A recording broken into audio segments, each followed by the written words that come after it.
बारिश में 5 जुगाड़ू बहुओं का ससुराल। बारिश में इस टपकती छत ने तो बहुत परेशान करके रख दिया है। बारिश शुरू होती नहीं कि ये छत पैरे टपकने लगती है। अरे जल्दी जल्दी बर्तन लगाओ वरना पूरे घर में पानी भर जाएगा और सारी रात घर से पानी बाहर निकालने में ही निकल जाएगा। बस कुछ समय की और बात है। जैसे ही तुम पाजो के पति शहर से लौट कर आएंगे वैसे ही सब कुछ ठीक हो जाएगा। लेकिन कब माँ जी? 2 महीने हो गए हैं उन्हें गए हुए, लेकिन अभी तक उनका कुछ भी नहीं पता। न जाने कब आएंगे वो लोग। घर के सारे बर्तन लगा दिए लेकिन ये छत तो अभी भी टपक रही है। एक काम करते हैं, कुछ कपड़ों की कतरन रखे हुए हैं वही लगा देते हैं, कम से कम थोड़ा बहुत तो पानी रुकेगा। 5 बहुएं मिलकर कपड़ों के कतरनों को छत से टपक रहे पानी के छेद में लगा देती हैं, जिससे थोड़ी देर के लिए जैसे तैसे करके छत से पानी टपकना बंद हो जाता है और 5 बहुएं अपनी सास के साथ सो जाती हैं। लेकिन तभी तेज बारिश होने की वजह से अब उन कपड़ों के अंदर से भी पानी टपकने लगता है, जिससे धीरे धीरे पूरे घर में पानी भरने लगता है। अब हम क्या करें? ऐसे तो हमारा पूरा घर पानी से भर जाएगा। 5 बहुएं काफी ज्यादा परेशान होती हैं कि तभी सेजल की नजर चूल्हे के पास रखी कुछ पन्नियों पर जाती है। मेरे पास एक जुगाड़ है, क्यों ना हम इन पन्नियों को इन छेद में लगा दें। पन्नी तो आसानी से पानी को रोक लेती हैं, इससे हमारा घर में पानी भी नहीं आएगा। बाकी बहुओं को भी सेजल का जुगाड़ काफी पसंद आता है, जिसके बाद अब 5 बहुएं जल्दी से उठती हैं और सभी पन्नियों को छत से टपक रहे पानी वाले छेद में अच्छे से लगा देती हैं, जिससे अब पानी टपकना बिल्कुल बंद हो जाता है। इस टपकती छत से छुटकारा तो मिला। आज रात हम सब आराम से सो पाएंगे। कभी कभी तो सोचती हूँ ये भगवान बारिश का मौसम लाता ही क्यों है। काश ये बारिश का मौसम हमेशा हमेशा के लिए बंद हो जाए। मोहिनी ऐसे बारिश के मौसम को क्यों कोस रही हो? इतनी मुश्किल से तो इस टपकती छत से छुटकारा मिला था, लेकिन अब घर की दहलीज से बारिश का पानी अंदर आने लग गया है। ये देखो, आधे से ज्यादा चूल्हा गीला हो गया है। अब हम खाना कैसे बनाएंगे? ये तो बड़ी परेशानी है।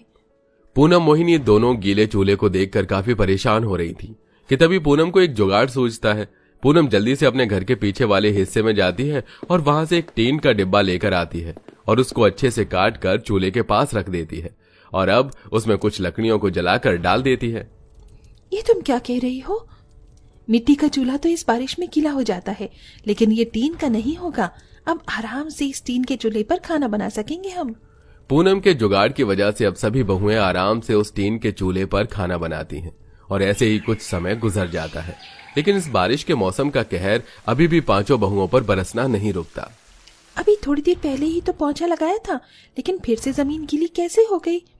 इन दीवारों से तो पानी आ रहा है, लगता है इन्हीं की वजह से ये जमीन गीली हुई है। गीत मोहिनी जैसे ही छत पर चढ़ती हैं तो देखती हैं कि उनकी छत पर ढेर सारा बारिश का पानी जमा हो रखा है, जिसके चलते वो सारा पानी उनकी कच्ची दीवारों से होकर उनके घर के अंदर आ रहा है। अगर ऐसे ही पानी हमारी छत पर जमा होता रहा तो हमारी छत तो काफी कमजोर हो जाएगी। अपनी छत की ऐसी हालत देख गीता कबाड़ी की दुकान से एक प्लास्टिक का पाइप लेकर आती है, जिससे वो छत के एक कोने में लगा देती है और अब जब भी बारिश आती तो छत पर पानी जमने की वजह से वो पाइप से नीचे गिरने लगता, जिससे अब उनके घर की दीवारों से पानी आना बंद हो जाता है। लेकिन कच्ची मिट्टी का घर इस बारिश के मौसम में कहां ज्यादा दिनों तक टिकने वाला था। लगातार तेज बारिश होने की वजह से उनके घर काफी ज्यादा कमजोर हो चुके थे और आज तो उनके घर की एक दीवार टूट कर गिर जाती है। बहू, ये क्या हो गया? ये घर मेरे पति ने अपने हाथों से तैयार किया था और आज इस घर की एक दीवार टूट गई। हम आपकी भावनाओं को समझते हैं, लेकिन हमें जल्द से जल्द इस घर से बाहर निकलना होगा। बाकी की 3 दीवारें भी कभी भी टूटकर गिर सकती हैं। 5 बहुएं घर में बचे कुचे जरूरी कुछ सामान को लेती हैं और अपनी सास के साथ उस घर से बाहर निकल आती हैं। थोड़ी देर बाद ही उनका घर मिट्टी के तिनके की तरह ढह जाता है। अच्छू अच्छू अच्छू! माँ जी को तो बहुत तेज बुखार है। अगर ये ऐसे ही बारिश में भीगती रही तो इनकी तबीयत तो और ज्यादा खराब होने लगेगी। अगर आज हमारे पास हमारा एक अच्छा घर होता तो हमें यूं माँ जी को लेकर दर दर नहीं भटकना पड़ता। इस बारिश में घर और अपनी सास की तबीयत को लेकर 5 बहुएं काफी परेशान होती हैं। काफी देर तक बारिश में सिर छुपाने के लिए इधर से उधर भटकती हैं।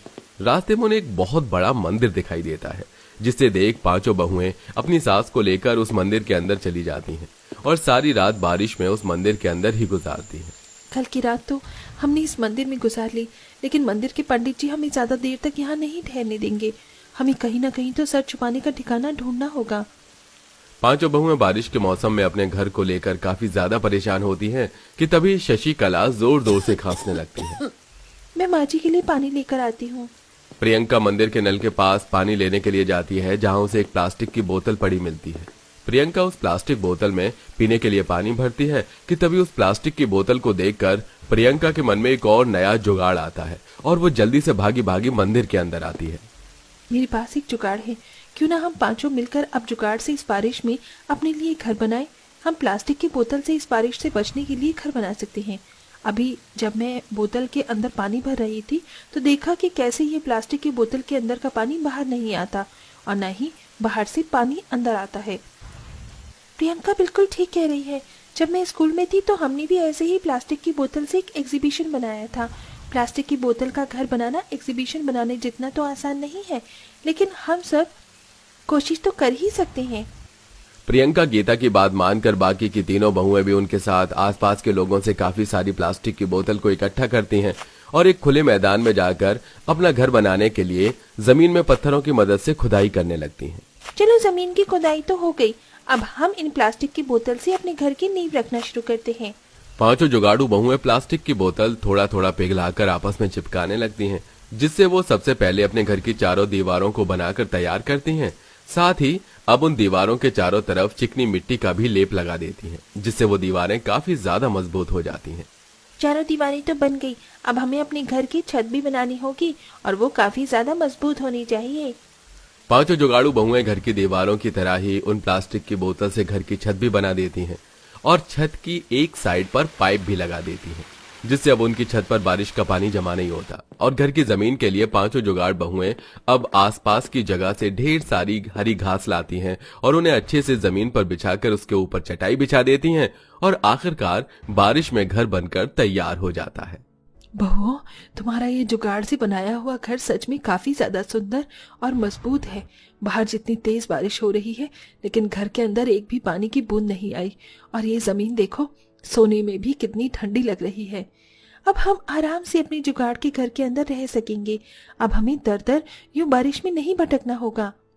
पांचों जुगाड़ू बहुओं ने बारिश में रहने के लिए घर का जुगाड़ तो कर लिया था, लेकिन अब अपना और अपनी सास का पेट भरने के लिए पांचों बहुएं सड़कों पर झाड़ू और घरों में थोड़ा बहुत काम करके पैसे कमाती हैं, जिससे अब वो अपना और अपनी सास का आराम से पेट भरती हैं और ऐसे ही कुछ समय गुजर जाता है। जब तुम पांचों के पति शहर से वापस आ जाएंगे ना, तब वो सब देखकर बहुत खुश होंगे। लेकिन कब माँ जी, वो कब वापस आएंगे? पांचों बहुएं अपने पति को याद कर काफी उदास हो रही होती हैं कि तभी उन पांचों के पति शहर से लौट आते हैं। अपने पतियों को इतने समय बाद देख पांचों बहू की आंखों में खुशी के आंसू आने लगते हैं। आप आ गए? हमें तो लगा कि आप हमें छोड़कर चले गए हैं। नहीं सेजल, हम सब तुम सबको छोड़कर कहाँ जाएंगे। वो तो बस शहर में काम ही ऐसा मिला कि घर आने का वक्त नहीं मिला। लेकिन देखो, आखिरकार हम वापस आ गए और साथ में ढेर सारे पैसे भी लेकर आए हैं। हमारे जाने के बाद तुम सबको बहुत परेशानी हुई। आसपास के पड़ोस में हमें सब कुछ पता चल गया। तुम्हारी जगह कोई और होता तो कब का हार मान चुका होता। लेकिन तुम पांचों के जुगाड़ से आज तुम्हारे साथ साथ हमारी माँ भी बिना परेशानी के रह रही है। हमें तुम पर बहुत गर्व है। पांचों भाई जो भी पैसे कमा कर लाते हैं, वो उन सभी पैसों में से अपने परिवार के लिए एक अच्छा पक्का घर बनवाते हैं। साथ ही अब गांव में ही अपना खुद का छोटा मोटा कारोबार शुरू कर लेते हैं और अब पूरा परिवार हंसी खुशी रहता है।